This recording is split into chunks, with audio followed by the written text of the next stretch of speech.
welcome to 3Q, where I interview industry professionals for just 15 minutes by asking three powerful questions. I'm your host, Rachel Vogel, and tonight I have the pleasure of welcoming Janine Kerr, who is currently the Vice President of Music for Bally Sports and Sinclair Broadcast Group. In this role, she serves as a music supervisor, managing staff, creative, and business affairs. Prior to her current role, Janine served as the Vice President for Film and Television at Riptide Music Group, where she oversaw licensing, production, and pitching for film, TV, promos, and trailers. Janine, welcome to tonight's episode. Hi, thank you. So glad to have you on tonight. So with that, let's jump right into question number one. Okay. Imagine for a second you're sitting down with your 25-year-old self. What one piece of advice would you give her on a personal note? And what one piece of advice would you give her from a business perspective?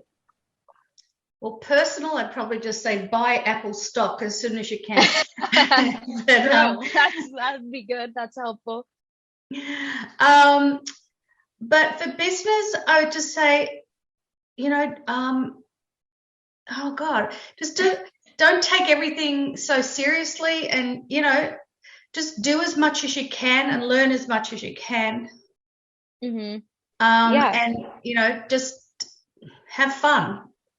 Sometimes it's easier said than done. I try to. Yeah. It's interesting with you too, because, as you say, try, everything and make sure that you're learning as much as you can. You kind of went into music and sports after you were working at Sony ATV and all sorts of things. So how did you kind of get into sports? Well, I started on the music industry side of things 100 years ago, and then in Australia, where I'm from, and then I moved over to Los Angeles, and then I was working for an artist, and then I was working for Sony ATV, and then I actually started working at NBC doing promo music for them, and I used to work on the sports, NBC sports program, promos more than programming, and the Olympics, bits and pieces, all sorts of things. So Then when Fox Sports called and asked if I wanted to come over and talk to them about this department that they were building, or they had a department but they wanted to sort of mix it up, I said sure, and that's how that happened. History. Yeah. So, but I've always been a sports fan as a little girl, but watching sports with my father, and watching sports on TV, and I always used to think, I wish I was that person that picked that song. I didn't know it was a job when I was 5. I just thought it was how fun that would have been. And, I also thought the girl at the record store made the records. So what did I know? I was 5.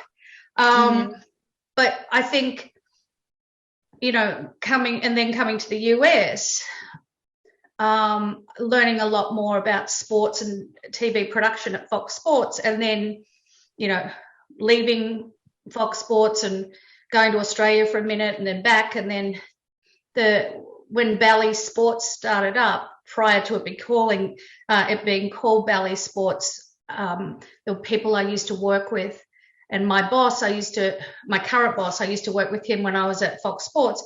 So they were purchased by Sinclair.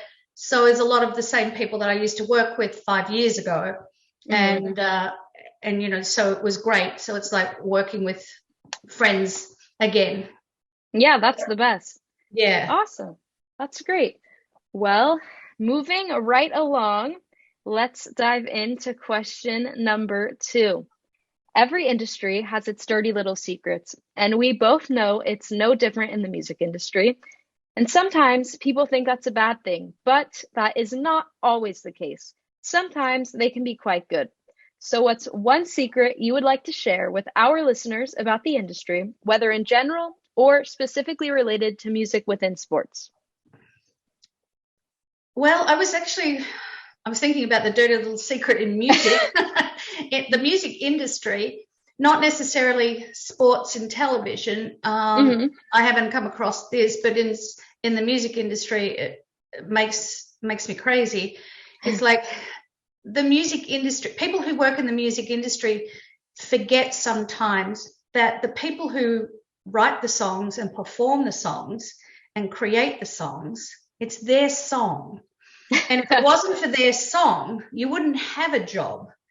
So when you're saying yes, no, or otherwise, maybe you should liaise with your songwriter or your artist and see what they want to do, because you know, yes, you've signed them, but they still wrote the song or they still perform the song.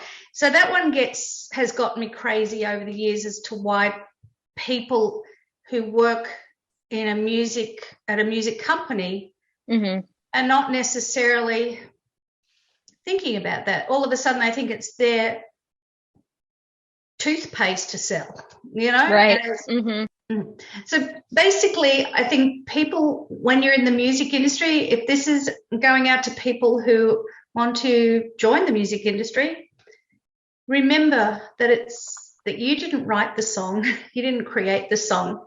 So you're really working for that artist. Right. And they're paying your wages and they're keeping the lights on. True. Well, so you need to remember that, and that they're the boss of you. You just because you sign them, they're actually the boss. And so you've got to do what that artist wants. And it doesn't always come down to what's in the contract and what is what you're telling them you want them to do. I think you need to talk to people and have a conversation and say, what do you want to do with your music? Right. You know, and ask them. Now, sometimes they just may not want to be doing certain things, and that's their right. And sometimes they want to. And sometimes the music industry, the publishers, record companies, or whoever might not want it to happen. So you need to have a conversation.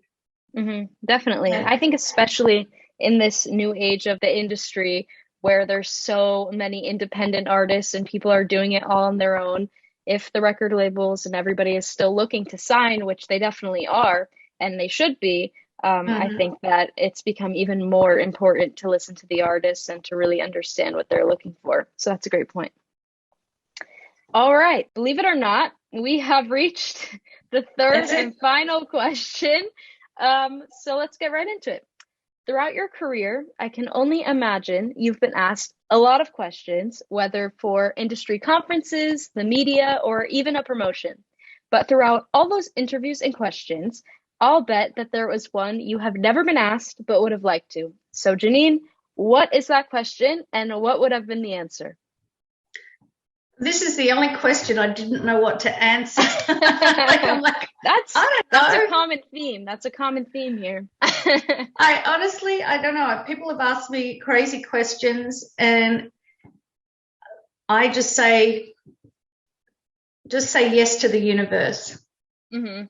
What's the worst that can happen? That's great. That's a good point. Awesome. Well, Janine, it has been wonderful having you on 3Q tonight. I appreciate you taking the time to speak with me and with our audience, and I am positive that we will be having another great conversation soon. And to my 3Q listeners, I know you enjoyed hearing from Janine just as much as I enjoyed speaking with her. So stay tuned for next week's episode of 3Q, where I interview industry professionals for just 15 minutes by asking 3 powerful questions. See you soon. Thank you.